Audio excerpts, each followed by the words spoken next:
evening, everybody. Good evening, and welcome to this week's edition of Dialogues with Doc. Listen, I am so excited to be back with you guys once again for another amazing week and another amazing episode. Yes, that's right. If you know me, I am wearing purple and gold on tonight, but you know I'm a black and gold man all day. But I did not want to not start my show out tonight by shouting out to the oldest HBCU west of the Mississippi River. That's Paul Quinn College, my alma mater, class of 2004. Repping for my Quinnites on tonight. You saw us in the news this past week with the best, the most innovative, the most fly new gymnasium basketball court that's been on ESPN and everywhere else. So I could not start my show out tonight without representing my alma mater, class of 2004, SGA President, Alpha Phi Alpha, Honda Campus All-Star Challenge. All that was your boy, Homecoming King. Yeah, that was me back in the day, class 2004. Shout out to Paul Quinn College, 3837 Simpson Stewart, Dallas, Texas, 75241. I love each and every one of you guys. So I did want to start my show out tonight, shouting out the place where I grew up a whole lot. Shout out to Paul Quinn. Welcome to Dialogues with Doc tonight's show. It is Wednesday, October the 27th, 2021, and I'm so excited to be back with you guys for another amazing week, another amazing dialogue, another amazing episode of this thing. So listen, you guys know how we do this each and every week. I thank you guys so much for showing up. Thank you guys so much for supporting. Thank you guys so much for sharing. If you are watching the show for the first time, welcome. What's up, fam? Nice to meet you. Nice to have you. If you are a repeat watcher, I appreciate you guys even more. So thank you guys so much for hanging out with me again on another Wednesday evening. We have a more amazing dialogue on a host of different topics. If you are watching the show, you guys know I cannot start my show out without asking this question. Where are you watching it from? So if you're watching the show tonight, where are you watching and where are you joining us from? One day someone will say, I'm watching from Africa. I'm speaking it. One day somebody will say, I'm watching from Zimbabwe. I'm watching from New Zealand. So, I'm just going to go ahead and put that out there so that when it happens, you will know that I said that thing on October 27th, 2021, and it actually did happen. I am holding it down for the entire DMV area, the DC, the Maryland, and the Virginia area. I'm holding it down for the whole DMV. Guys, pray for me. Tonight, I'm going to attempt to do this show with these rubber bands in my mouth. I'm going to keep these things in. Last week, they bothered me. I snatched them out, but I'm going to keep it cool and collective and calm today on the show. So I'm going to do my best to do this thing. So I'm going to slow my words down and get them out and enunciate properly. Boris, how are you, man? Thanks for watching. Dallas is in the building. I just left Dallas. Unfortunately, I had to go home this weekend for a good friend of mine who passed away unexpectedly. So shout out to Reginald Dunlap, man. I'm thankful for your years of friendship. Thank you for 4 years of brotherhood. I could not come to Dallas and not pay my respects. So I thank you for being a part of my life and being so influential, man. You were a brother doing this thing as well in the podcast area as well. You're going to be truly missed, man. But I want to shout out to Reggie as well. And shout out to Dallas for rocking with me. So tonight the show is going to be a great show. I have an amazing guest joining me on tonight. Okay. I'm gonna do this. I can do this. These connectors are driving me insane. I'm gonna do this. If you're watching the show for the very first time, we have this show every Wednesday at 8 p.m.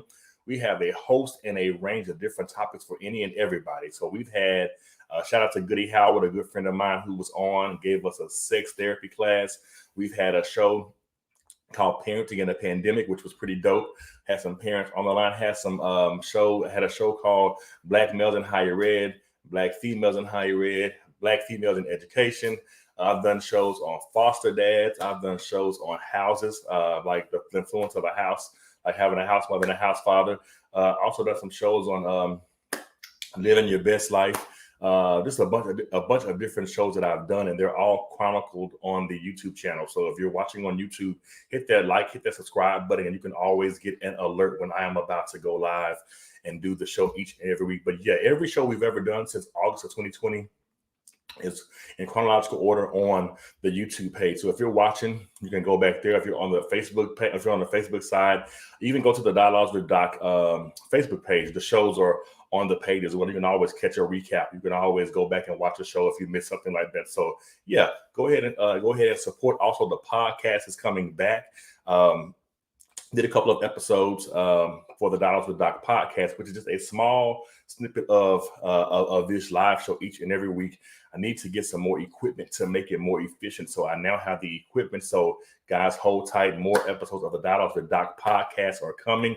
So if you can't watch the show like this physically, there will be an audio version coming where you can download off of Anchor, Spotify, and I'm working on Apple Music as well. So yeah, I've been working these last couple of weeks on getting some things fine-tuned and tweaked just to make sure that the content that I put out each and every week and that the guests that I bring on are so much better. Also, if you watched last week's Black Male Mental Health Check-In, I am going to do that show again because there was some issues on that end because the internet and stuff like that were not the best. So I want to redo that show again.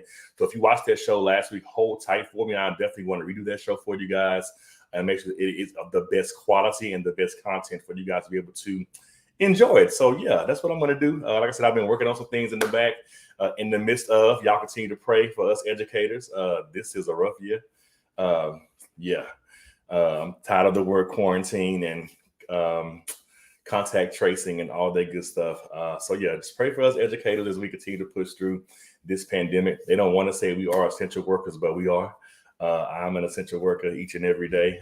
Shout out to the educators out there doing their thing each and every day to support our scholars in no matter what area of the capacity, if it's the classroom, if it's the janitor, if it's the security officer, whatever you're serving in, whatever capacity you're serving in the schools. We appreciate you guys for doing what it is that you do. Again, if you are watching, let me know where you're watching from. I appreciate you guys joining us for another amazing episode. I have another amazing guest joining me here shortly.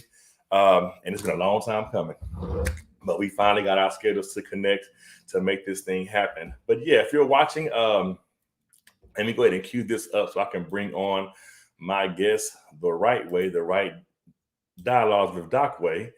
Let me set this up. Hope everybody's having an amazing week thus far. Hump day, we are almost over that hump. Keep pushing. Friday will be here shortly. And if you're going out this weekend, please be safe because people are crazy. Let me see.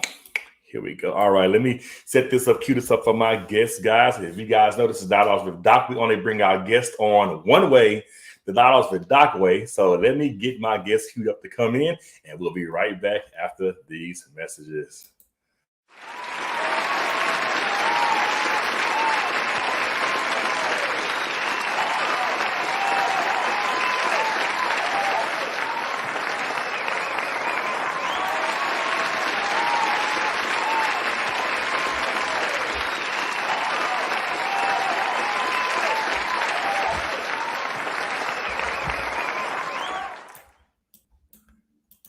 Brother, how are you, man? Can you hear me? Cory, you there? I think he froze on me. Uh-oh, hold on. I am good. Can you see me? Can you hear me? No, you're frozen. I can see you, but you're frozen. Let me take you out and put you back in. Hold on tight. Okay, there you Okay. go. Hey, I see you, but you're frozen on me. Hold on, let me see what's going on. yeah, that's crazy. there's a still picture of you, and I saw you Okay. before. Okay, there you go. Okay, there we go. How are you, man? Okay, so we're gonna make this work. So I'm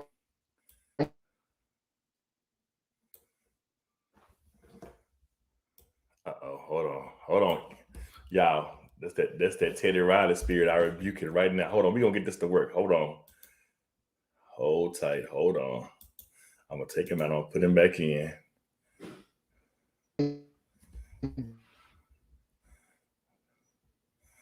I hear good. I'm you. good. I'm good. Where'd he go? Y'all hold on. Be patient. This is gonna be good. Okay. This is No, happening we're for a coming. reason. Okay. Yeah. It is. Okay. Now Can you hear me? now I see you, and I can hear you. Okay, I can see you, but it keeps freezing on me. So it's like you keep getting this Yeah, I still don't. shot and go away. Yeah, because I'm closing everything so I can get my. Let me ask you, which are you using Chrome, the Chrome browser? get this together. Hold on.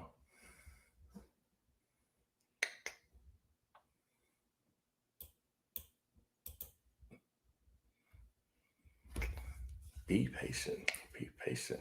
Y'all hold on. Y'all hold on. He's coming. He's coming. He's coming. He's coming. Hold tight. Hold tight. Hold tight. Hold tight. Hold tight. He's coming, y'all. Hold on. There is. Hold on. Oh. All right. So he's gonna log out and log back in. Guys, wait patiently. But while you're waiting, where you watching from? Um, hope you guys are practicing social distancing still. Hope you guys are still taking care of yourselves. Still keep washing your hands, wiping stuff off left and right. Just practicing those safety precautions to continue keeping us safe because we're going to be wearing these masks for a while, I believe. If you haven't gotten vaccinated, please consider. I am fully with my booster, so I'm feeling pretty good, feeling pretty good, feeling pretty good.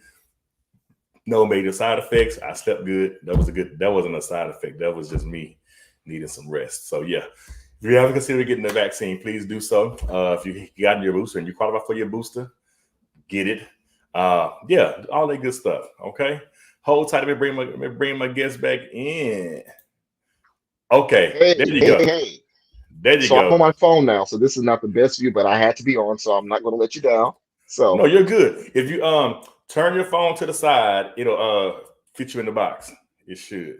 let's see if that works. Okay, There you go. I'm just fixing the view of it now. I have to prop the phone. That's Okay. all, because we're not No, going to you're let this good. pass us by. We're not going Oh to let this no, moment pass us by. All right. So not at all. I'm making this work because I'm on dialogue with Doc. All right. So is that better? That works. That works, brother. How are you, Awesome. man? I am Man, tired.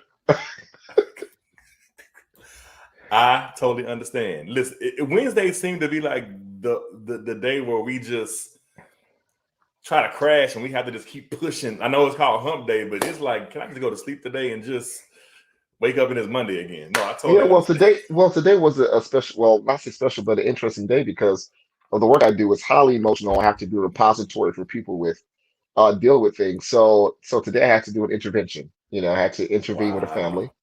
Wow. Um, for me, that's a privilege for me Hmm. because I'm really committed to seeing Black families thrive.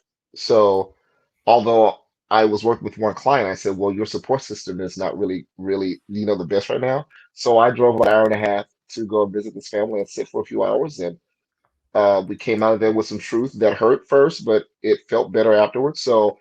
And I came back and I had to take a nap. Listen, man, I totally understand. It's like the work demands have significantly magnified to the point where you're like, I just got to take a nap. Like, let me just Yeah, take a nap for a minute to just keep me together. Because if I don't take this nap, it's gonna be yeah, I'm gonna well, be yeah, burnt and out. it's very important that we, just like the people we help or the things we feel, our body's always asking for that energy to be let out. So when we don't let it out, Exactly, that's what shuts us down. exactly. So I'm very cognizant of saying, hey, I'm tired. Like my kids, like Daddy loves me. Can I get a half hour? Can I just get an hour? And then I'll be all yours. Look, well, Yeah. can I get an hour tonight, please? Yeah. I got you for an hour, so Yes. Oh I'm no, gonna I told them. monopolize.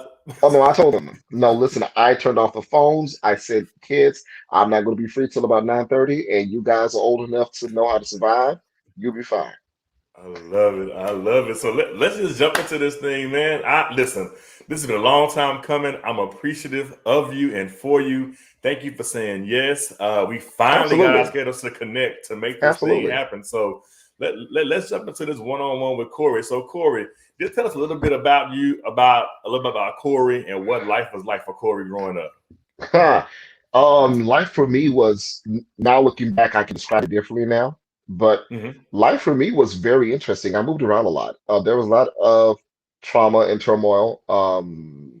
Dealing with things such as the loss of my first mother figure, which is my grandmother. I Hmm. lost her at 7, and then Wow. had to deal with trying to struggle to fit into my natural family, which is my mom and dad, and that took a while. I moved around about 8 times during my during the school age years. Was Hmm. raised in Louisiana and Texas, so I got a mix of country and a mix of twang. Yeah, it shows in my cooking and shows when I'm drinking. You can hear it.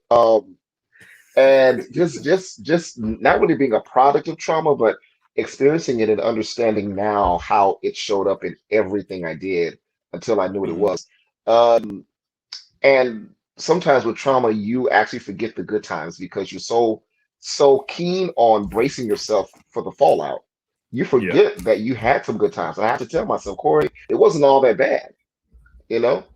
And working with clients in those veins is I'm always trying to remind them or ask them, well, tell me something good because something good was there, but sometimes having to deal with the trauma, it kind of suffocates that for you. So, and now I'm just in the space where I'm raising my kids.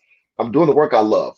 I don't Hmm. complain because I'm in a space where I think it's a privilege to do what you love and get Hmm. paid for it, and Oh yeah. also seeing lives affected. And as I tell people, I may not know maybe like a year down the line that someone has actually been affected, but right now I can't say that I regret anything. I'm in school for my doctorates now, so That's what I'm talking I about. really can't say anything bad about my life right now. I love it. I love everything you said. And trust me, I'm over here not being real. I'm over here jotting Oh stuff no, down I as you saw it. talk. Oh no, I saw it. I'm the same so way. so when I want to go back to something you said about the trauma. Hmm. You made a very profound statement when you said trauma makes us forget the good times. But I remember I'm about to date myself and you. I remember the Facts of Life theme song. You take the good, you take the bad, you take Yeah, them both, and then you had a Facts of Life. Trauma will make us forget about, you know what? Yeah, it was bad, but there was some good things in there. I remember one Christmas I thought was so bad because I only got one thing for Christmas. But when my mom shared the story with me, well, baby, this is all I had money for. Initially you're like, well, dang, my Christmas was bad. But when I hear the story behind, well, this is all she had money for at this time, yeah. it wasn't as bad as I thought. But I thought it was so traumatic that everyone else got all these things and I only got this. But no, I love how you said trauma makes you forget. But there are some good points in the midst of all of that, man. So I thank you for sharing that. I always wanted to ask this question, so because I have you tonight, I want to ask it. Okay, all can right. can can you describe what it means to be a mental health counselor? So people have different definitions of it, but how does Corey George define this? This is what I do, and yeah, it's a lot, and I'm trying to keep myself together, but I'm called. I have a calling Yeah. to support other people in this capacity. Well, I had the fortunality to enter the official mental health counseling realm in my 40s. I didn't come out of college at 20 still learning who I was because our brains really don't start developing until 30. So Hmm. by that time, we're already counselors while we're still developing our brain and helping other people to then develop healing. So I came into this keenly aware of what I wanted to be in this field. Um, and as I tell my clients when I meet them, I'm here to be your mental health healing partner. I will show you how to drive the car, but I don't want you to be in service with me forever. My goal is to let you fly, you know? Hmm. So for me, it's about partnering with people and not only helping them to understand their assets, because the fact that you are here today means that you have some resilience. And the fact that you didn't take yourself out or you were not taken out, I have to remind you that you're resilient. So Hmm. the issue is, I don't want you to always be resilient because in the face of resilience, there has to be a stressor. So you're only resilient when there's a stressor. But if you're resilient every day, Calvin, that's exhausting, right? Yes, it So is. maybe I don't want to be resilient on Thursday. I don't want to be resilient on Sunday, but maybe Wednesday and Tuesday stuff happens. So how do we use your natural assets? How do we employ, the resources that you may not have, thought to take advantage of? And how do we look at the way that you're thinking about your situation? And it's more difficult when you're dealing with childhood trauma or childhood things because that's happening while your brain is developing. That's happening Hmm. while your brain is choosing how do I respond to these types of things. So Yeah. what most folks don't understand is when you're dealing with trauma at a young age. So whatever skill you don't have that you don't have to cope with something, your brain kind of throws that whole thing away. Throw it away. So when people say, "Well, get over it or try something new," what they're failing to tell you is it has to become a habit all over again because you've never done that before. Wow. But then as you're learning, because your brain is wonderful that it has this plasticity that it can learn new ways, but it has to become a new habit. So I tell people, take your time. You've been holding on to this for 30 years, baby. It's going to take you more than 30 days. And often with the men is what I see is we don't give ourselves grace because someone told us we got to take it on the chin and keep going. But where's the Yeah. grace built in saying that my chin hurts? So I took it on the chin, but my damn chin hurts. Where's the band-aid? Mm-hmm. But also no one's telling you how to take it off your chin. Yeah, it's on here. That So part. my chin is this long with with years of stuff, but you told me to just take it on the chin. But no one's yeah, but no one's The saying it's sick. okay to take that off. And now when you seek help, you don't know which place to start. So mental health helps. So dealing with clients, I kind of help them to kind of unweave that and say, what is the biggest thing that you feel is your obstacle? Because you may have four. Yeah. If we can And if you're focus on thinking the about all one. four all day, then you're going to be Yeah. stressed out. But how about in this session, we focus on one thing at a time and give you the first the grace to say it's going to take time. The first thing. The Mm-hmm. second thing is we have to probably undo everything that kept you safe Yeah. because the We things we employ in childhood, such as avoidance, such as hiding, and all this, it doesn't really fare well as an adult. as an adult. So Nope. we have to undo the things that that cause you to be safe. So on the outside, for example, if you see someone that doesn't know how to talk about issues or is hiding, we judge that saying, okay, well, he or she doesn't know what to do. But for her, that's her safety. That's safety for her. Mm-hmm. But we see it as, oh, you're running from me. No, she's running to save her life. That's all that she knows. All she knows Yeah, is to avoid so I don't have to deal. Let me avoid, like you said, to save my life. Let me avoid yeah, to diffuse confrontation. No, you're on it. I want to go yeah, back to something that you said. sure. You said mental health healing partner. And it's Absolutely. funny and it's funny because it adds to last week's conversation when I had the young man on about an accountability partner. So when you say counselor can have a negative connotation to it, but when you say partner, that means that lets you someone know I'm in the struggle with you. I'm here to help. I'm here to assist. Yeah, I'm going to hold you accountable. But when you say mental health partner, it adds a different lens to someone seeking help to say, hey, I got you. I got your back. I'm Yeah, here to help you. I'm here to help you build your resilience and help you be here to help you build your resilience and help you know what your stressors are, as well yeah, as figuring out what your triggers are. yeah. And so for me, I kind of approach this as I got to do what I got to do. So in some sessions with grown people, I'm on the floor with them, as they're crying, I'm like, that's not the adult version of you crying, that's the kid. So I'm gonna get on the floor with that kid, and I'm gonna comfort you and tell you everything your mother and father probably should have said to you, so we can erase the fact that no one cared. I'm gonna tell you exactly what you should have heard. And there's times it's like, I feel great now. It's like, well, Mm-hmm. all you needed was the assurance that you were okay. Yeah, And there's times that I've left the office completely wiped because I was on the floor with you while you were in full tears, or I had to calm you down. Or in some cases, I show up in a place where you don't expect. I have a client that, for example, they had an appointment for something and no one ever showed up for them. It was a medical thing. And mm-hmm. he told me when the appointment was. I said, so where are you going to be? So I showed up at the appointment.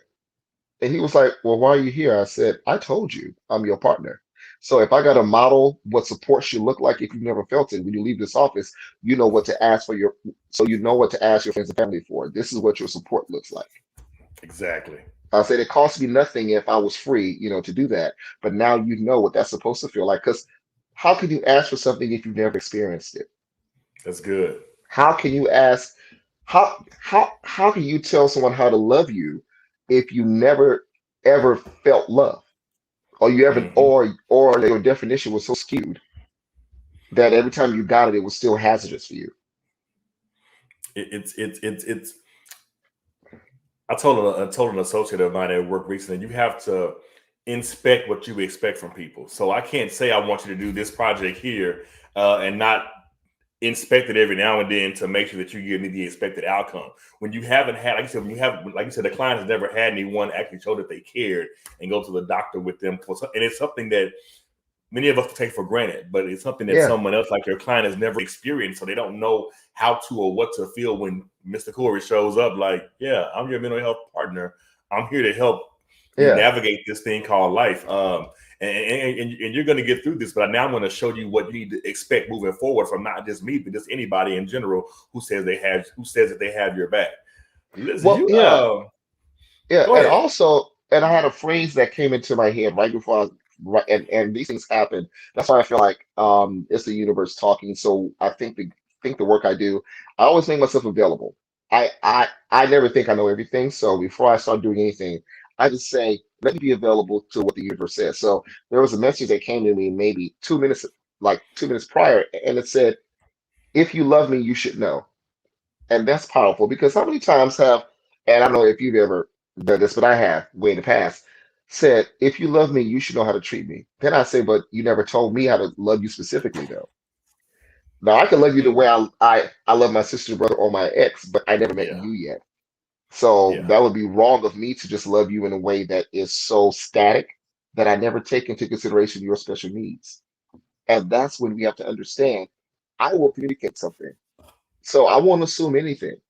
I will say, listen, this is what I need. I know you didn't know before, but this is how I need you to show up for me. And I think again, we go with the assumption that love means we know everything. But that's love is a good. learning process. Love is learning, meaning I still, I have kids that are 14 and 17. By next year, I may need to love them a different way because they're growing. Hmm. And they have to tell me, well, Dad, I know last year we did this, but maybe this year I need something else, you know? You So gotta be cognizant of that kind of stuff. Like you yeah. said, And that it's all begins with knowing how or having the freedom to actually communicate. And that starts early. That starts very early. I remember talking with my kids before they could talk. And so now we talk about everything because I didn't grow up that way. And I said, I don't want them to experience most of what I've been through because they will be a product of my upbringing if I slip up, because I am my oh mom's yeah. child, I'm my dad's kid. I will say something and say, damn, that sounds like him. And I'm like, but did that work? Or if it didn't work, I have to go back and fix that. So it's just being aware, but Yeah. also, again, knowing how to have open dialogue and know that there's a safe space to have that dialogue. Even if it burns a little bit, it'll settle. Mhm. Oh yeah, most definitely. Yeah. You have to know how to have those type of dialogues. And I know that in this role you have taken on now, dialogue is very important. So what made you decide to become a life coach? I've been trying to have a life coach on my show for a minute, and I well, finally got one tonight. yeah, well, I was a life coach before I became a mental health counselor. So it really was because I had overcome a lot of my own trauma by myself. But one thing I said, I don't want people to do that by themselves because that was a Mhm. hot mess. It was a hot mess when you don't have support because you're Yeah. trying things in the dark. You're taking stabs. And if you don't know, you're just trying everything. So you fall a little more often. So for me, it was about guiding people who had the skills Hmm. because life coaching is about taking people who may need direction, but have the basic skills to pull things off and Yeah. to really focus on the strengths. Mental health is part of that too, but it also takes a look at the past. It also is about diagnosis. It's about going deeper. So now I combine both. So that's why my practice is sometimes a little different because there are some days I'm coaching while I'm counseling or I'm counseling while I'm coaching. But I always say, I'm going to be in the car with you. I may even drive you the next block, but this car is yours. I don't want to own your car. I want you to be Oh able yeah. to drop me off at the bus stop and go about your business. You know? If you got a license. Okay. Yeah. Yeah. Yeah. Because I don't want you driving my car without no license and you have an accident. No, it's so true, and I feel like everyone should. This is me personally speaking. I feel like everyone should have at least one session with a life coach and a counselor or therapist just to Mhm. say they've done it. I was telling someone recently about how we as black men we have insurance on our job, but many of us rarely use it. Why the hell am I paying for it if I'm not going to use it? There's also Oh, something called EAP that they have that gives us resources, free resources to see a therapist or see absolutely. a life coach, Absolutely. something like that we could potentially have access to. That is right there. Everything we need is there being provided for us, but we don't take advantage of the resources that we have. And I feel like it hurts us in the long run because you're now going to the doctor finally, and you find you have stage 4 of this or whatever. When you've been Yeah. paying for this stuff, and we just never took the time to take advantage of it. No, and no, absolutely. And it really is about understanding that this is a generational thing. I don't think the young ones grew up thinking on their own, I'm not going to go see a counselor. We have to Hmm. take a look at the influences, at home, because we're quick to say, so we don't take anything outside the house. Oh yeah. But my problem is, but it's happening in the house. So why would you not take it out the house? That's where the poison is. Why the hell I want to leave it here if this is Right, where it's right. this is the And so conduit of basically, it? yeah. And so basically you're like saying, I'm being abused, but just stay in the house and just keep being abused. I Okay. And it's a hard pill to swallow, but then, back in the day, especially when we talk about religion also, it made us feel that we had to make a choice between our faith and Yeah. counseling. We literally felt like we had to make a choice. If I go to counseling, that means that I must not have faith. But I said, well, you don't think that there's spiritual counselors? You don't think that counselors go to church? Like you don't think that we can have an anointing on our skill and our craft, you know? So I think that now it's becoming more common that, like for me, so the school I go to, it's a Christian school, so I have a spiritual counseling background. So I'm like, and I'm black, and I'm a male, and I'm gay. So you have all of this within me. And I think also the thing about it is, um, we're still working to take away those myths and barriers that were fed to us by our parents, by other Yeah. people, or that shame of, if I'm going to see a counselor, that I must be broken. No, sometimes you go to a counselor just to make sure you're okay. Exactly. Just to do I the mean, spot checks to make yeah. sure I'm not shocked Listen, or I have, hurt anywhere. and the reason why I am so focused on trauma, and that's my studies for my doctorate, is unresolved trauma is killing us as a people. I was Yeah. talking with the family earlier, and it's a young man, and I said he's having body pains, and I said, but that's not normal for him. I said that's stress. I Hmm. said he's having body pains, and I asked his mom. I said, so, what are you experiencing these days? Well, she said, I have IBS. I said, so your IBS could actually be related to unresolved trauma.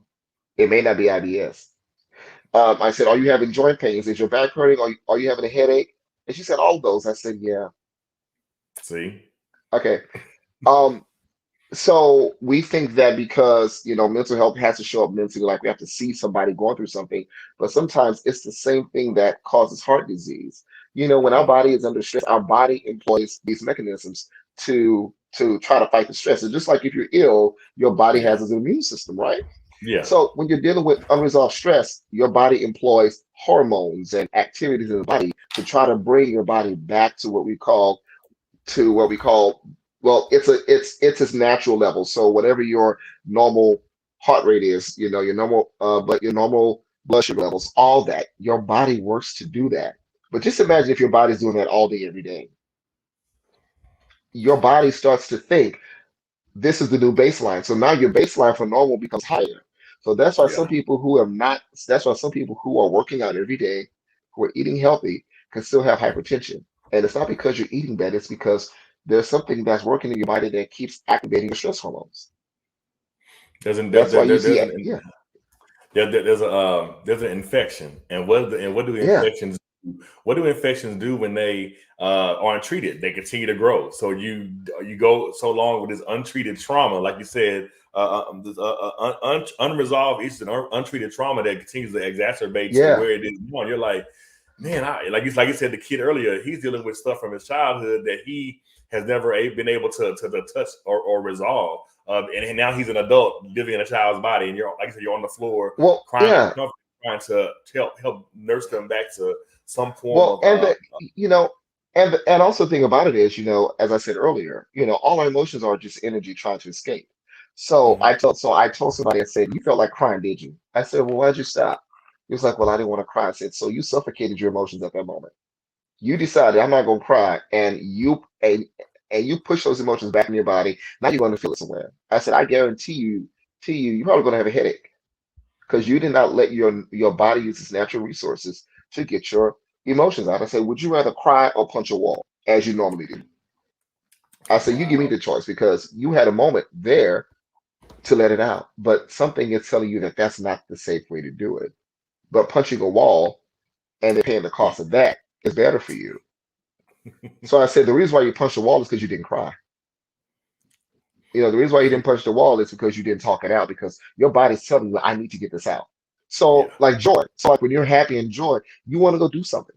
Like you want to go, buy some new shoes, go out to the bar, have a fancy cocktail. That's expression. And then once you're done, you're done. But with the negative emotions, it's hard for us because there's, it's a fear of judgment. Also, somebody didn't show us that it was okay. It's very, very important for people to understand that the role of parenting so when a child is born up to probably the age of 1, my job is to make sure that I comfort my children to show them how to regulate their emotions, to show them it's Hmm. okay to feel safe and secure with me. Because Yeah. if I don't do that, that runs the risk of when when they start to get older, they don't know how to moderate their feelings. So like in school, so if a child acts up, we think it's bad behavior, but usually children don't have words, so they use behavior. So if we trace the root and I ask, so like if I go into school and say, well, I understand you threw your plate, across the room, but but if you tell me, how are you feeling at that time? And they say, I don't know. I said, so what did your body feel? So as was your heart rate, fast, but you feel clammy, did you feel nervous? And then I get to the root of this wasn't because the child is bad. This is because the child experienced something that they have no outlet for. Hmm. They didn't get to eat And breakfast this morning. yeah, they, they and so they what? they they Yeah, did- they didn't yeah, have any clean clothes to wear to school for a yeah. uniform. They had Or to wear something else.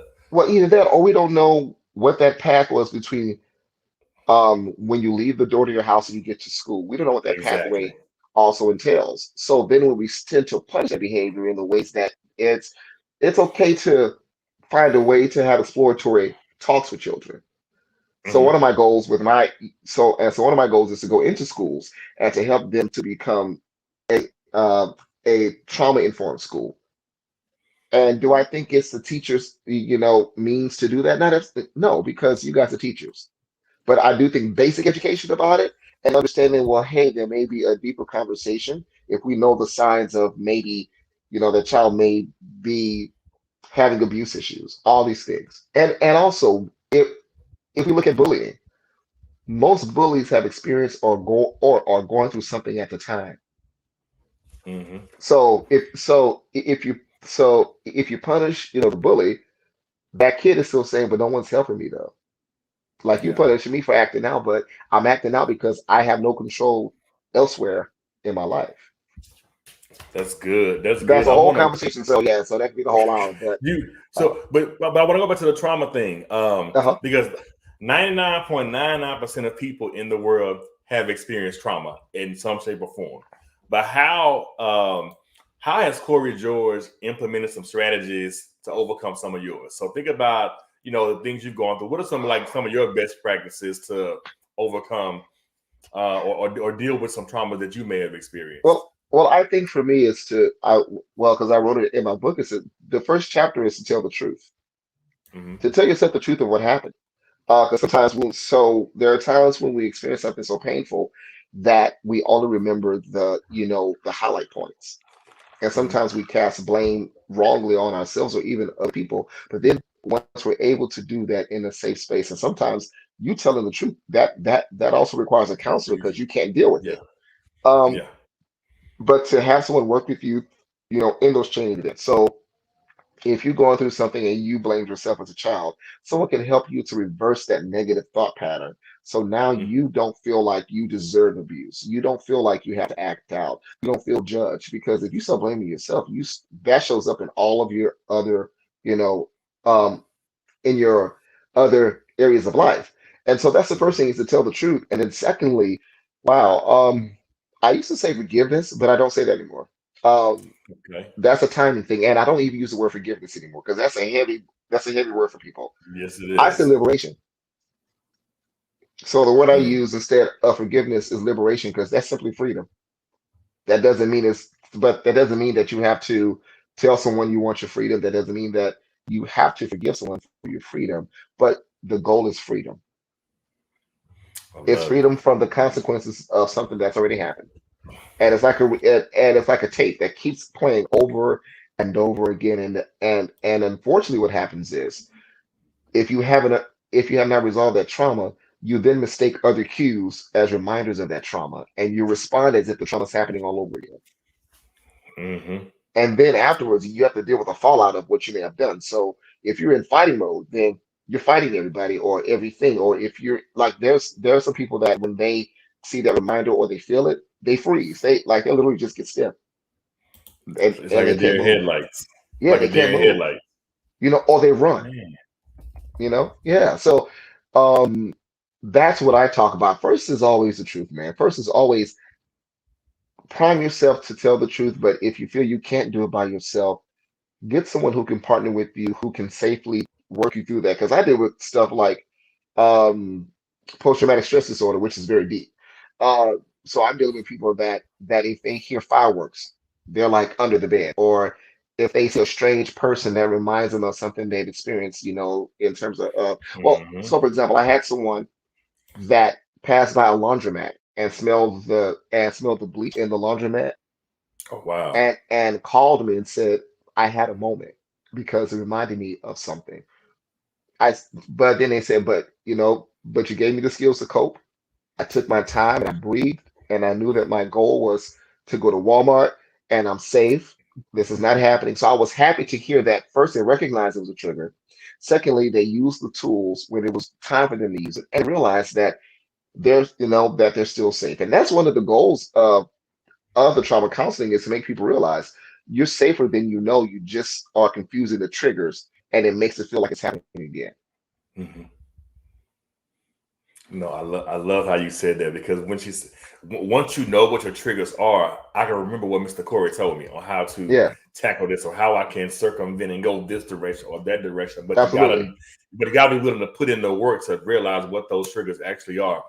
And I also want to go back. boundaries too. Yeah, Oh yeah, and also boundaries. boundaries are important because when you're dealing with a lot, your boundaries will be more restrictive because you're keeping yourself safe, right? Mm-hmm. But as you become comfortable, I tell people, but this is what life boundaries change when you feel safe. So you may be so your boundaries may have you in a circle this big, right? But Mm-hmm. then as you get safer, that circle becomes like this, and it gets wider because you know how to operate in all those domains safely. So that means if you're restrictive, that's okay. If it makes you feel safe, do what you need to do, but make your boundaries a top priority. But we have an issue. So, like for example, I dealt with childhood rape. My body boundaries were off. So I didn't know what body boundaries are because I was violated. So no one taught me body boundaries. Mm-hmm. So sometimes when you see people sometimes we judge, when we see people who are, overly sexual or maybe a bit more provocative than we think the average person should be, What they we know. tend to judge and say, oh, this person is doing this or that. I say, but me being the person I am, I'm always asking myself, I wonder what their story is. I wonder what their story is. This person may not know that they're doing this because they were so violated that to them, their body is detached from their mind. So it's just a body to them. It's like a rag doll. Like you do whatever you do, but it doesn't mean much to me because it's so convoluted. And so Mm-hmm. then we have to teach people about personal intimacy and how to be intimate with self. So that way you can protect yourself and know that it's okay to have boundaries in that area. Oh yeah, I love how you said what's their story? Like you said, as humans, we're so quick to say, why she dressed like that? Or why he got that on? Or Hmm. why? But everybody has a story. And I'm glad you said that because as I'm working in the schools and trying to teach my high school students how to um, let me start over. How to come back into a building that they've been out of for 18 months Hmm. and be able to coexist with people who may not look like them, who may not dress like them, who may not act like them. Like you said, think of it from a lens of what's their story. Like I had a young lady and a young man the other day. They had a little issue, and I would say, "Well, maybe he likes you. Maybe he thinks you're cute." I said, "She's like, well, no, he don't. You never know. You could possibly be that Christina Milian to his Nick Cannon to help him get his game up to actually Right. ask the young lady out that he actually likes or whatever." But they don't understand the boundary piece of, everybody has a story, and some people you're there to help and assist along their journey, but you're so caught up in the deer in headlights syndrome that you don't even think about the bigger picture. So I'm still in that tomorrow. I know I'll probably end up having to do a mediation with some students to say, have you thought about what their story is, why you're having this issue? Yeah. I'm gonna use that for free. And Um, yeah, yeah, and you let's should, go. Oh, go ahead, please. No, keep going. 'Cause I'm trying to. I'm going through these questions that I drafted up as we flow. So keep going. No, I was saying because, like for example, the kids are going back to school. And as you know, my daughter's trans, right? So um when she was in school the last time when school was open, she was hit, she was Tyler, my son. Mm-hmm. And so she transitioned during COVID, and now she's Jade. And I remember the first day of school, I was worried because I'm like, you're like the school doesn't know you as Jade. Of course, she transitioned over Zoom, but ain't nobody paying attention. So I said, Mm-hmm. I want you to be, aware that it may be a hard first week for you because they don't know Jade. They know you as Tyler. And she texted me from the bathroom and broke my heart. And she said, I'm in the bathroom. I'm like, why are you in the bathroom? Because I knew her lunch period. I'm like, why are you in the bathroom? She said, because no one recognized me and I'm going to spend my lunch in the bathroom stall because I felt lonesome. And it broke my heart because I'm like, so you need me to go out to school and buy some lunch and eat with you? Like I was ready to go. But Yeah. I said, no, she's going to be okay. And so I told her, I said, you're going to be fine. I said, you have to reintroduce yourself to the people that knew you as Tyler. And I Yeah. said, and also I said, brace for the fact that some kids are not going to know how to deal with it, but it's not Mm-hmm. personal to you. They they just don't know your story.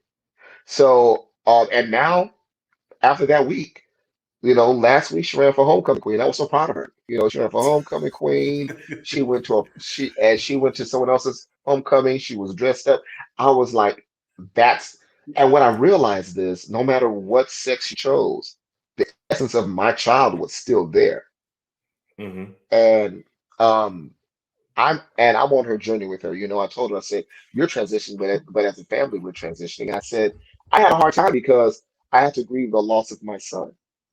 Mm-hmm. So these are conversations we have at home, like these real, real things. Because she was like, but you seem uncomfortable. I said, because the day you decided that you were going to go as Jade was not the day that we all flipped the switch either.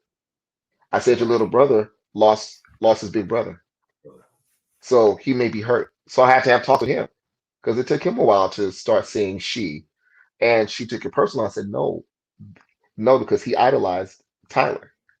Now you're Mm-hmm. asking him to idolize you as a sister. I said, I still have to grieve Tyler because I had ambitions and dreams and things I thought you were Yeah. going to do. And now it's different. And I said, I never had a daughter. 17 years of parenting, I've never had a daughter. So I said, now I have more issues with you Wow. being a daughter than being a son, but it's funny. Yeah. And I'm over here, and you saw me laughing because we we stress so much over. And I guess it's just how we were raised, and Hmm. I say that because I had a student this past year as well go through the exact same thing. So when my student came back in the building this year, when they left, they were a male. When they came back, they transitioned to being a female. So I'm like you, Cory. I was nervous. I didn't know how the kids were Hmm. going to receive her. I didn't know how the school community was going to embrace.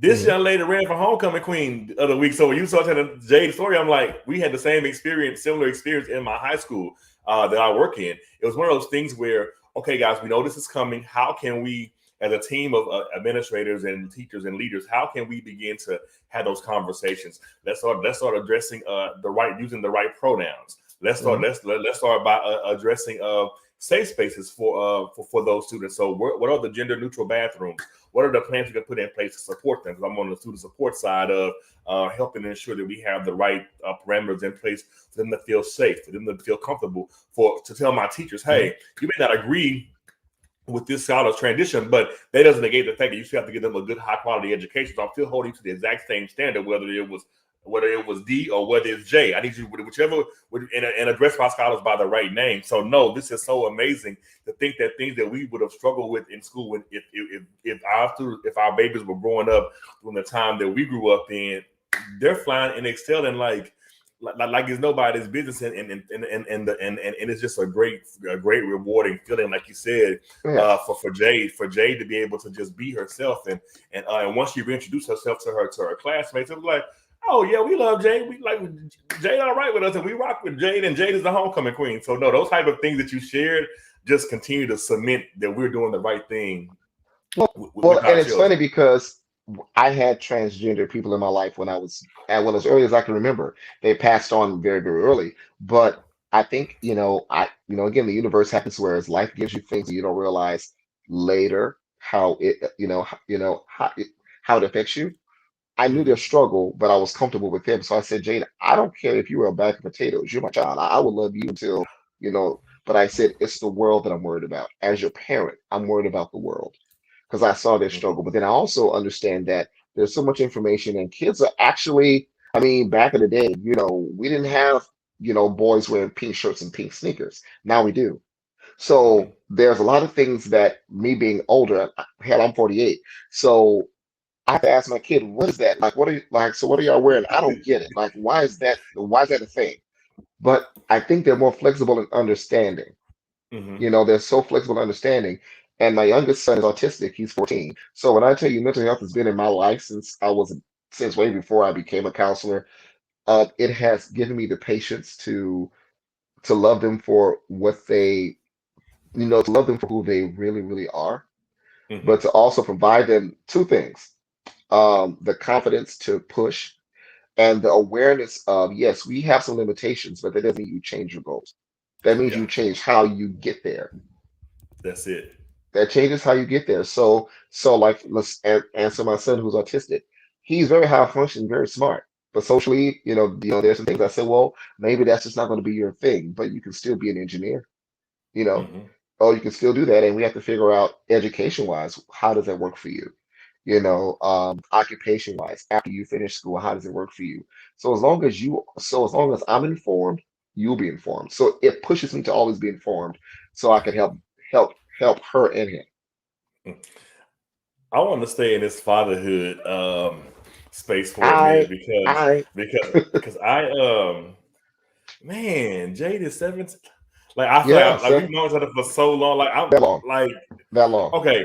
Let's go back to when you decided to become a father. How Uh-huh. was that process for you? And what were you fostering and were you adopting? How did you even end up with Well, two children? so ironically, growing up, I always knew I was going to have four kids. I don't know why, but I remember this moment. I was young and I was looking out a window, and I said, "I'm gonna have four kids." Well, I didn't know how many, I didn't know how much kids cost. So, and was with my partner at the time, their dad, and we one day said, we're ready. I knew that I wanted to adopt. I literally never thought of having my own kids. I never thought that. Yeah, people are Wow. shocked. So people thought I adopted because I was gay and I couldn't have kids. I said, no, I never thought to have my own kids. I Hmm. always and I think because I was already going through things that people didn't know about, I said, I don't I don't think I want to have kids. I think I want to help the kids that are already here, you Hmm. know, because I needed the help. I think I was projecting what I needed. So we decided that we didn't want to foster because the way my heart works, if I love you, I don't want to see you go. Let's Hmm. be clear. So I said we can. So we went through the classes in DC and everything, and we had an image of okay, so we're going to get a toddler. We got a room set up, and you always have your ideal plan, right? But thankfully, Yeah. we had room in that plan to say, but what if the universe says something different? So we get a call one day, and literally one day, March 14th, March 14th to be exact. Jay was born March 1st. March 4th, well, no, March 14th, we got a call saying, hey, there's a baby that's in the hospital that it's the last day before they become, a ward of the state, and we have to place him What a somewhere. state. Would you be willing to take the child? And I said, well, we already made a room for a toddler, had full size bed, all that stuff. And I called my partner at the time. I said, but can I put you on hold? And I literally called and I said, babe, so they said there's a baby and it's 14 days old. He was like, 14 weeks? I said, no. Days. No, they said Or days. like literally they were still in the hospital after being born. And in that moment, we said, okay. Literally, we said, okay. And I'll never forget, my boss knew what I was going through. And that's why I tell people if you're going to take these life, these journeys in life, let people know what you're doing so you can get the support you need. So Hmm. my boss at the time said, because I think it was about 12 o'clock, he said, "Well, just go home and because I know this." And oh, and they said, so we'll bring the child by tonight. What? Tonight? To, Oh, to, to, to, so to- oh, you want me to say yeah, and bring him tonight? Oh, okay, hold on. right. And I knew they would not release the child unless they had certain things in the room, like a bassinet or crib and all this. I said, Mhm. we have a full-size bed and dressers. Do you know? I don't know how I did this. I left work at 12. It took me about 45 minutes to get home. I stopped at the time it was Kmart, but they don't have them anymore, right? So I literally bought as much as I could. I don't know how I turned that toddler room into a nursery in 3 hours. I don't know how I did that, but when they Wow. came, and then they came late. I was like, oh Lord, they changed their mind. I started crying like they changed their mind. I'm like, but the gift was the baby was born. Well, Jay was born around the corner from where we lived, and we didn't know that they were literally around the corner at the hospital in Southeast. Um, Wow. brought the baby over, and no, she came through the door. She said, "Well, okay, well he's in the car seat. Can you go get him?" And it was dark, and I remember looking in the car and seeing his eyes, and he looked like he knew who I was. And from that moment, like literally when I got home, like literally when I brought him in the house and I held him, I said, "Wow, this is happening." And it was weird because how do you get a call that day and you tell all your friends and family? Basically, the call that people got was, "Hey, we got a baby." Usually, you tell them ahead of time, right? We literally called and said, "Hey, we got a baby here. Like now, there's a baby in our house." So, and it And literally you're welcome to, changed. and you're welcome to sign up to watch and take care and give us some rest and all that kind of stuff. Listen, I just wanted diapers and diapers and formula. But it was the most extraordinary feeling because I knew I was in love. Like literally when I held him, I think the third day I broke down. Like the third day of staying home, I lost it. I was like, oh, this is what I thought it was. And I didn't even know if I was gonna have a second kid because I loved Ben Tyler so much. I'm like, do I have enough love to give? I don't know. I was Wow. nervous. And then we did it again, and Justin was about a year and a half when we got him. And it's been the most daunting but the most rewarding work because they have their own special needs. But it taught me patience. It taught me Hmm. structure. I think structure in ways that I didn't have before. And that's how I ended up being their parent. And it's been a journey. Man. Um, they know everything I do. They inspire me. Because one day, my youngest son, I was about to go into a virtual counseling session, and he said, "I hope your counseling session goes well for you." And it touched me because he knew what I was Wow. about to do.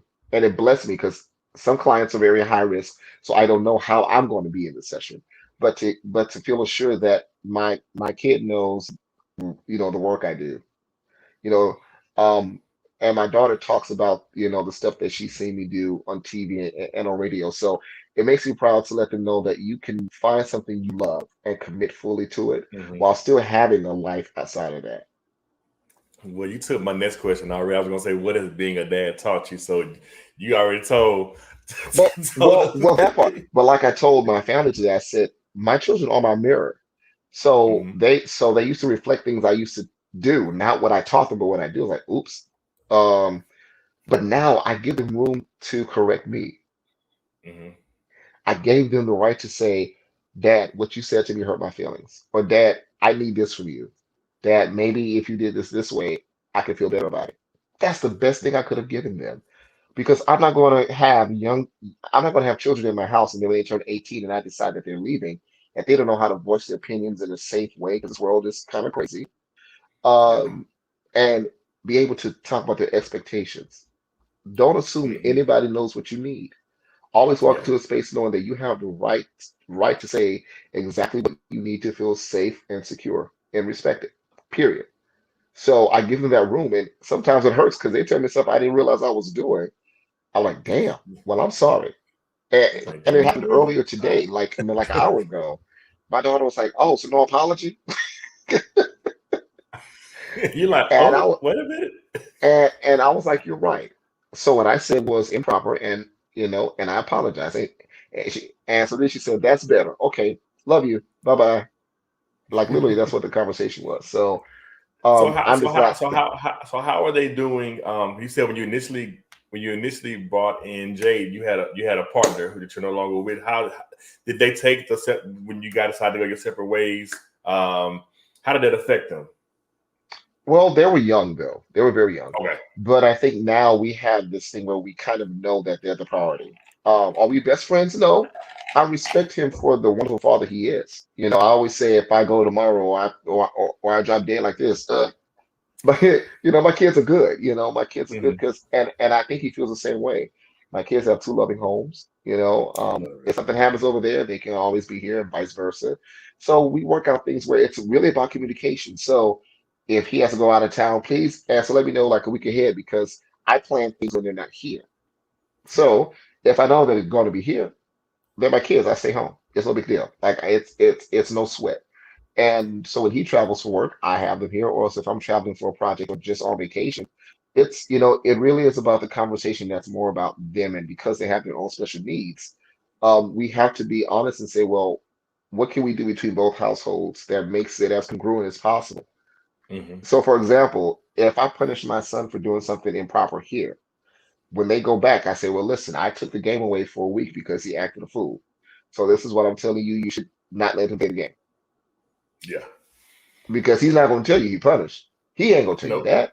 that. So yeah, or else, Oh, yeah, yeah, like no, he's not gonna tell you that. absolutely. So I'm like, I know my child. I wouldn't say it. Like, why would I? Yeah. There be no, or like or like if the school calls me and something happens and I go and take care of something, I'll send a text or I'll say, hey, I had to go to school and take care of this, but just to make you aware. And sometimes I'll say you may want to have a deeper conversation because they may have that's a counselor in me. So, so Jade or Justin may have some residual feelings that may show up and you may not know what it is. This is what happened. Then you may want to offer them a conversation to see if they want to talk. I love it. I love Yeah. it. I want to go here because I got a few more questions. And I tell Jade and Justin, I'm almost done. No, you're fine. Trust me, they're good. Since you're in this line of work and Hmm. you are an advocate in the community, what's your take on hypermasculinity? Like, people have so many different takes on it and how they address it, but even with you said you now have a daughter, Jade, who is transitioned who is transitioning is just a process. Hmm. And you have at the end of the day, the goal is to love and support everyone. But I know probably many of the clients that you probably encounter are dealing with this, especially if they're younger in the schools. I'm learning, especially in my line of work, that there are a lot of young men dealing with this. But what's Cory George's take on hypermasculinity, especially as it relates to adolescents and young adults? All right. So let me give you my first take. Take the word away. Let me tell you why you take the word away. Because it's associated with behavior that can be shown in any sex. Hmm. Because you can have an aggressive male and an aggressive female, right? That's So it. why is it hyper masculine if you're aggressive, but you tie it to masculinity? That's not really the thing. Yeah. Who taught who what and why? Maybe that female is hyper aggressive because something happened to her. Or maybe they were taught that because I want my daughter to know how to protect herself. So, Exactly. or the people that they model themselves behind were doing the same action. So they only are doing what was shown to them. It's hard for a child to do opposite of what they've been shown. That's So all I I don't know. like the word, yeah. So I don't necessarily like the word hy hyper masculinity because it connotates that it's for, well, but that it's only men. Men, there's women too. Yeah, I mean, Yep. there's girl bullies at school. I was bullied by two girls at school. So please trust me, I can write the book on that. And one of them was a big old manly, manly acting girl. And I say manly now because I'm being funny, but it's not manly. It's that she was quite aggressive. But also we Yeah. have to understand that sometimes it is a deflection of being vulnerable. Hmm. It is the That's good. it so sometimes it's a counterproductive action of being vulnerable. I'm gonna be a hyper masculine, so this wall can be here, so you can fear me, so I don't have to be vulnerable. I use my aggression to work through things, which never works. It's Yeah. never Never. worked. Now being assertive is quite different, but being aggressive it's never worked. And there's a difference between aggressive and assertion. Yeah, yeah, because you could be aggressive and not say a word, but you could be assertive and stand in your truth and say, "This is how I feel," and I'm shaking on that. But Hmm. being aggressive says, "I want to conquer you," because aggression is about conquering. It's about Yeah. conquering something. Period. You don't use aggression unless you're trying to then control something. So then Yeah. when we say hypermasculinity, and that shows up in so many different ways, and it also shows up in the thing of, the messages. Men don't cry, men suck it up. You're not, or you're supposed to fight your way out of stuff. That the person who walks away from a possible fight is the weak one. But do you know how much strength it takes to walk away and Hmm. turn your back, not knowing if someone's going to pop you in the back of your head? Listen, you better come on here. You It better takes come on strength to here. say, I have other choices. So now we have to learn to give our kids other choices, meaning, okay, this was how you thought that you could resolve this, but what did you gain by that? What did you gain by doing it that way? And are you open to thinking of different ways?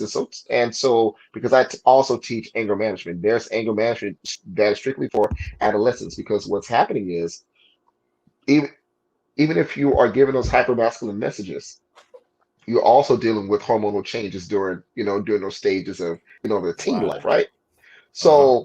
So those hormonal changes can make you haywire, you know, Yes, and you Lord. and you're also looking at right now, kids are influenced by so many different things that we don't see. Because if you open a child's cell phone, you may realize that although on the surface you think that they have no reason, to be upset, but then you look at their Kick or their WhatsApp or their Instagram or Facebook, how many outlets are there? You know, and what are those messages? How does that influence how they see themselves, how they see other people, and how they see themselves in the world? So we have so now it's harder. I think it's much harder because for us growing up, there was no cell phones. I mean, you have to wait to get home to call somebody. There was Listen. no email. I mean, listen, I learned DOS in high school. That's the best I can give you. Come on, You know, MS DOS. Come on, come on. Come on. MS I'm with DOS, you. MS DOS, and QBasic. I can make that rocket ship go up in the air, Listen. and that was it. You don't play with me, no, and don't give me no Oregon Trail on that Okay. first Apple, on the very first MacBook. Don't play with me. Yeah. And now, and so nowadays I have more, and so I have more stuff on my phone so I can monitor my kids' behavior, their sites. Or I can turn off certain access to certain things. So now parents have to be vigilant and listen, if you don't have computer skills, get basic IT skills so you know how to monitor, because these kids are smart, as you know. Smart as hell. These Smart kids, as like hell. like my kids will tell me something I don't know, and I'm a 20-year IT professional. Like, how do you know that? So I do urge parents to get some basic knowledge of technology, and you don't have to be your child's friend. You don't have to do that. I think your children will appreciate you loving them and giving them structure as opposed to being their buddy, because their buddy is not meant to give them structure. So their homeboy is not going to give them structure on the basketball court. That's what you're for. So be a loving parent that says you may not like structure, but structure is there so the way you know how to navigate your life when everything comes at you, and that you have a routine that works for you. And not that I can be your friend. I'll be your confidant. Because I tell my daughter all the time, wait a minute. So are you talking to me? Or are you talking with your homegirl? Because I'm like we ain't friends. I love you to life. But no, Yes. I'm not 17. So we have to have those boundaries as parents too. It said, Mhm. how do I want to raise my kids? I want to raise my kids as wonderful human beings, but also give them the structure boundaries that when they're out in the world, that they can replicate that not just with themselves, but to replicate that with other people so they can stay safe in the world while still being good. Mhm. That's it. Like the boundary piece is so huge. That's why I think many people forget it. I'll share personally that I have a parent calling me every day. I need your help with my child. I'm like, ma'am, I'm going to help you the best way that I can, but I'm a school administrator. You're the Right. parent. Like I'm here as a support lens for you, not the main. So having the kids understand the boundaries of, well, you may talk to your mom like that at home, but you're not gonna talk to your mom like that in front of me. Like that's just a boundary that Yeah. we are going to just And establish. this is, Like yeah. that's No, but your this is mama. why, Like this is why it's important that I tell parents, you don't start raising your child at 7. Because yeah. their personality is already set. At 7, Hmm. if you haven't taught them how to have structure, if you haven't taught them respect, yes, I see little girls or little boys on the Instagram clips cussing people out. That's not cute. because you're laughing at it, it gets some attention. Now they think that's something cute. Then you tell them to Yeah. stop, to stop at 5. They say, well, it was fun You can back stop then. me. Why are You you can stop punishing me. me now?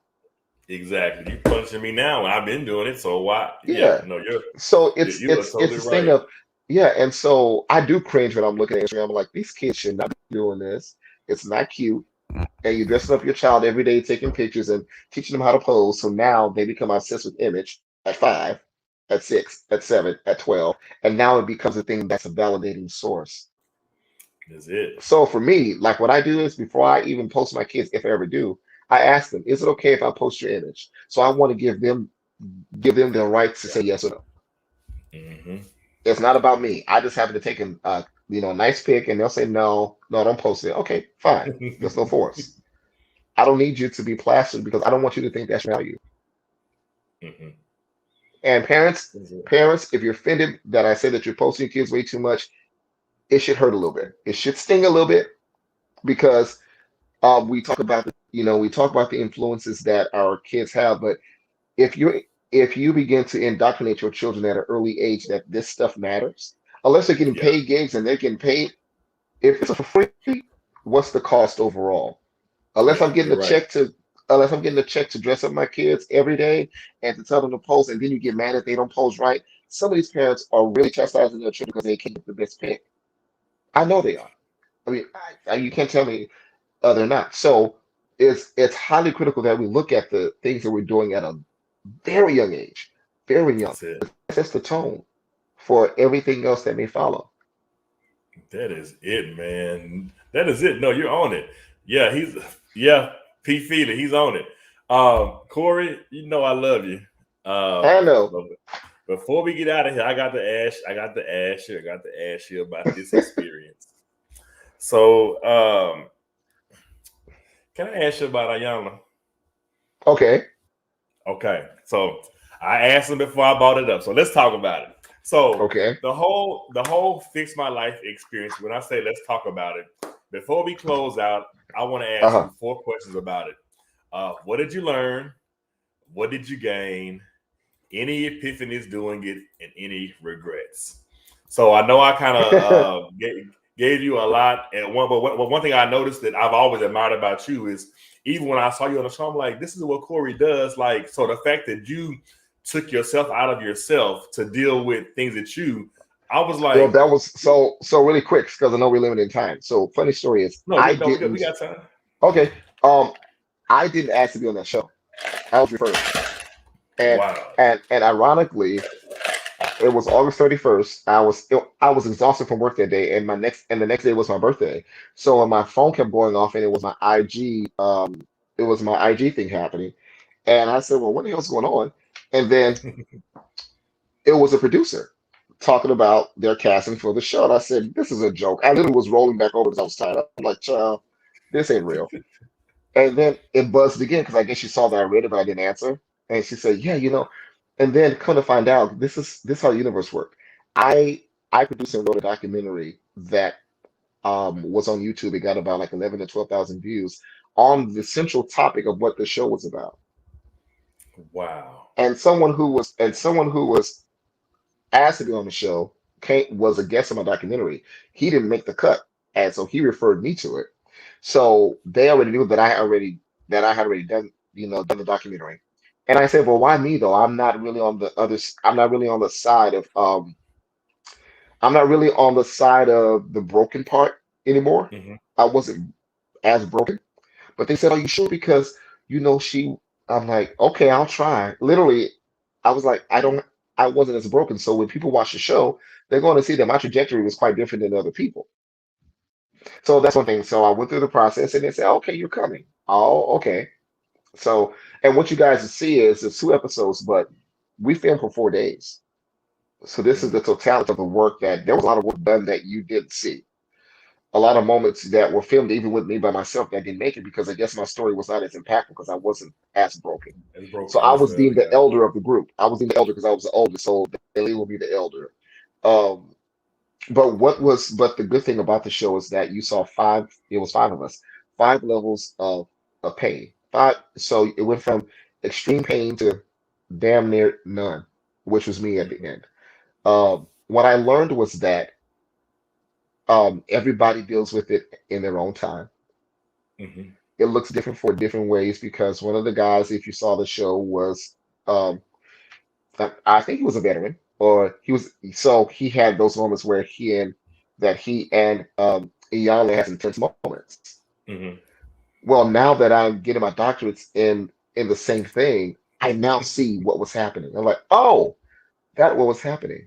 I have clients who deal with Hmm. that who were in the military, like, and I'm like, but in the moment, I'm like, what is this exchange? I'm like, this is a bit much. Um, what I gained was a perspective of saying, this is the work I still want to do. I literally left there saying, this is the work I still want to do. Yeah. What's the third question? Because Any yeah, epiphanies while doing it? yes, yes, a big one. So I think when I went there, I think that perhaps there was some intimidation because people knew that I did the documentary, that I knew what I was Hmm. doing. But when I went there, I took all that away. I said I was going to show up as Cory George because I wanted people, to see that this cause was important.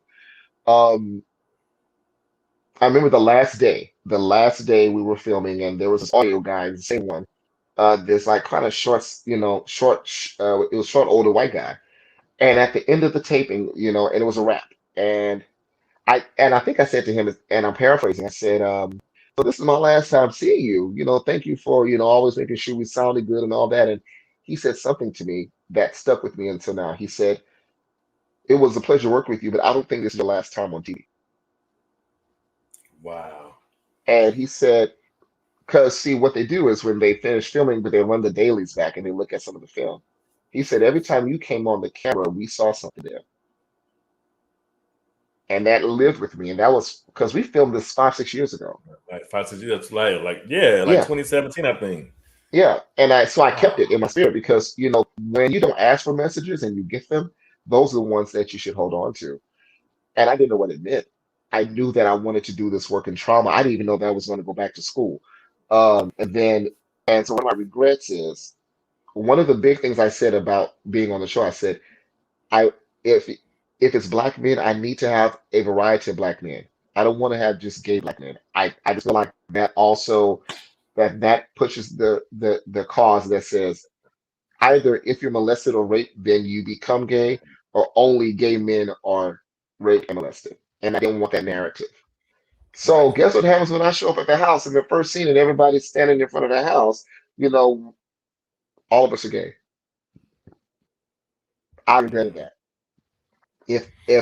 If that was the one thing I regretted, is you had a show about 5 gay black men who were molested, and it could signal this ideology that we either turned gay or because we're gay we were targeted. And I said, damn it. And they could hear us because as we're talking, other people can hear the audio. Hmm. And they came out to me, they said, oh, you okay? I said, no, I'm not okay. I said, this is the thing that if anything I didn't want to have happen. I said, I fought for this cause for years. This was my story. And I said, I told them I didn't want to do this in this way because you would be defeating the cause. And I said, but Right. nobody talked to an expert about this. I literally went off. And I said, but I'm here now. I'm gonna do this. But just know that I oppose this whole panel. Hmm. And that was my regret because I feel like that just the setup was a letdown. Yeah. I think the setup itself. And you tell me if I'm wrong. So if you're seeing this and you see all black gay men and it's about rape and childhood rape, it there can be some connotations for people who already Hmm. have that idea already, right? Yeah. So that was my bother. But but so the message that the guy told me, I stuck with that. So then I developed my own talk show here in DC. Did that very well. I got my first award the first year out. The pandemic wiped it out because the studios were closed.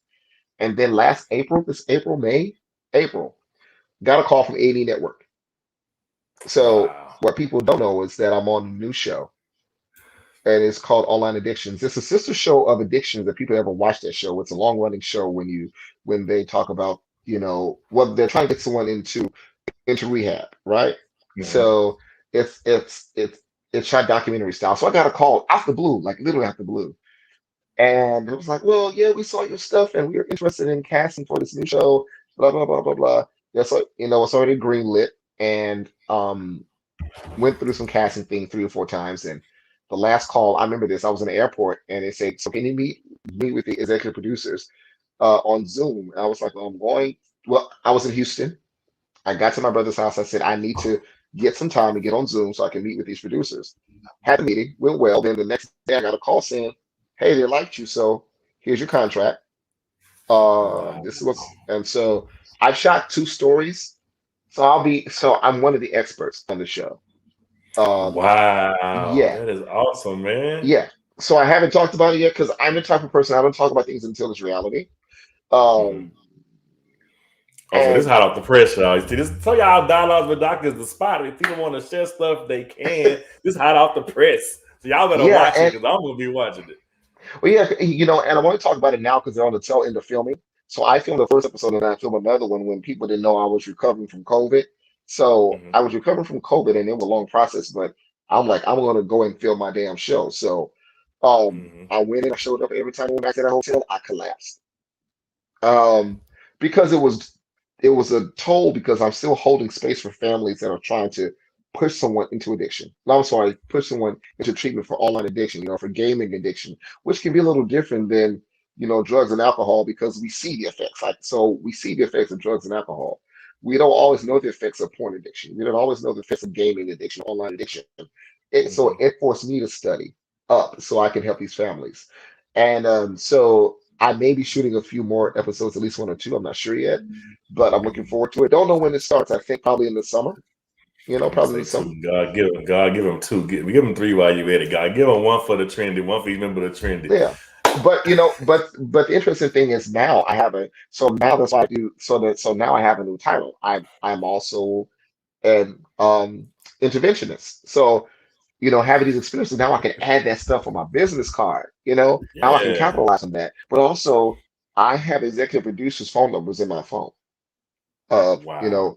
so they text me. It's like, what do you think of this case? Is this a case worth going deeper? So now they trust me as an expert.